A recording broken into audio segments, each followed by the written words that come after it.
सागर के मोती। विचार करें तो यह बात समझ में आती है कि संसार में अपना कोई नहीं है। शरीर, इंद्रियां, मन, बुद्धि तथा मैंपन भी अपना तथा अपने लिए नहीं है। इन्हें अपना और अपने लिए मानना ही बंधन है।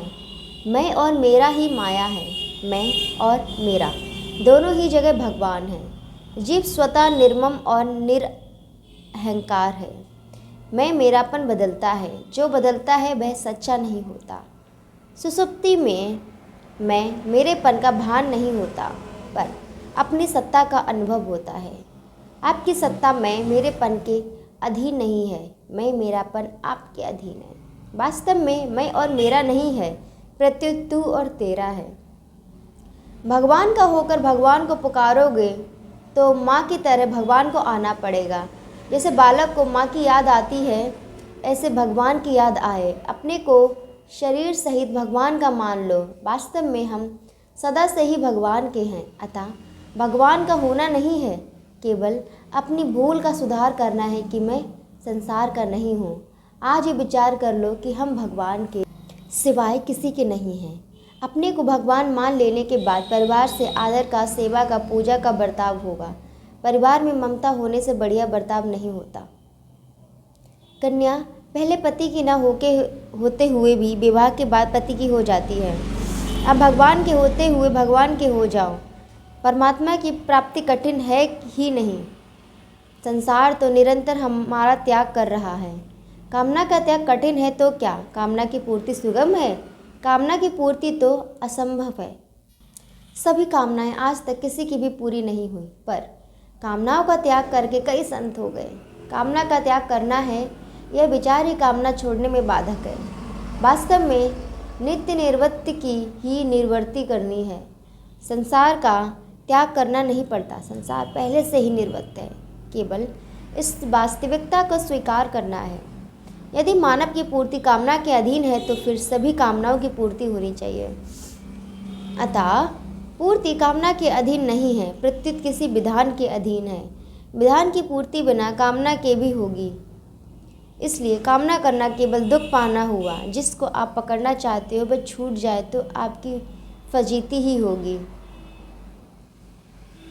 भय से जिसका त्याग होता है वह वास्तव में छूटता नहीं है, वह छूटता है विचार करने से।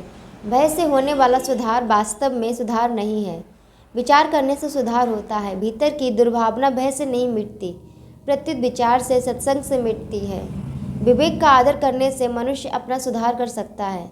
सत्संग के द्वारा बहुत जल्दी सुधार होता है। मेरा तो यही अनुभव है। सत्संग से जीवन बदल जाता है, कायाकल्प हो जाता है। जलचर थलचर नभचर नाना, जे जड़ चेतन जीव जहाना। मति कीरति गति भूति भलाई, जब जेहि जतन जहाँ जेहि पाई।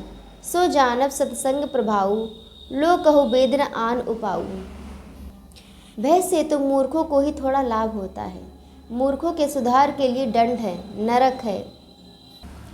जो धन सदा साथ रहता है वह कमाते नहीं, और जो धन कमाते हैं वह सदा साथ रहता नहीं। मैं प्रतिदिन इतने रुपए कमाऊंगा ही, यह नियम कोई नहीं ले सकता, क्योंकि यह प्रारब्ध के अधीन है। परंतु मैं प्रतिदिन इतना नाम जप करूंगा, यह नियम सभी ले सकते हैं, क्योंकि यह हमारे अधीन है। गीता में खास शरणागति की बात है। जब तक अर्जुन ने शरणागत होकर अपने कल्याण की बात नहीं पूछी, तब तक गीतोपदेश आरंभ नहीं हुआ। अतः शरण होने से ही गीता समझ में आती है। सर्वथा शरण हो जाए तो बिना पढ़े गीता समझ में आ जाएगी। जैसे पतिव्रता पति की हो जाती है, ऐसे ही भगवान के हो जाएं, हम भगवान के हो जाएं, यही स्वधर्म है। गीता व्यवहार में परमार्थ सिद्धि बताती है।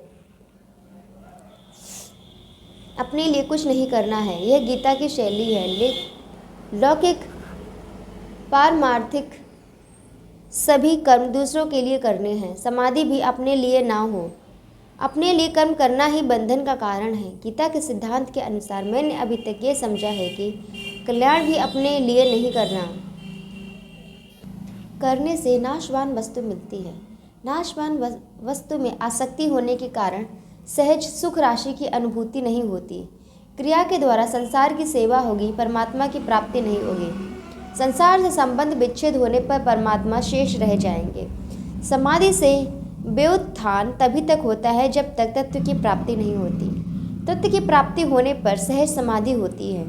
जैसे कंजूस आदमी सोच सोच कर पैसे खर्च करता है, ऐसे ही समय खर्च करने में कंजूस बन जाना चाहिए।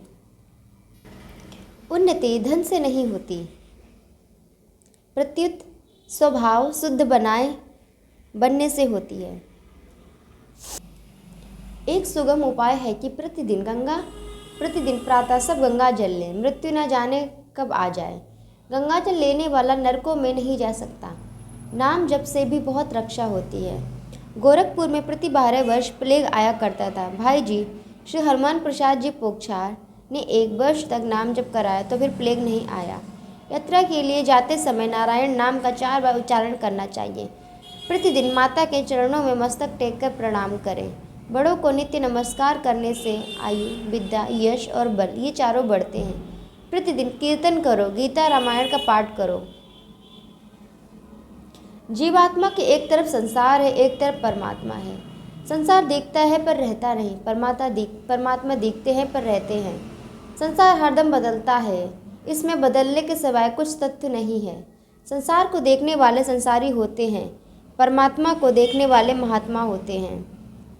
बदलने वाले संसार से मिलकर मुफ्त में दुख पाते हैं, यह मूर्खता सत्संग से मिटती है। आपके पास लाखों रुपए हैं पर आप उन्हें खर्च नहीं करते और मेरे पास एक कौड़ी भी नहीं है, तो आप में मुझ में क्या फ़र्क हुआ? फ़र्क तो खर्च करने में है। सत्संग में हम धन से भी ऊंची चीज़ कमाते हैं, जिससे धन हमारा दास हो जाता है और हम मालिक।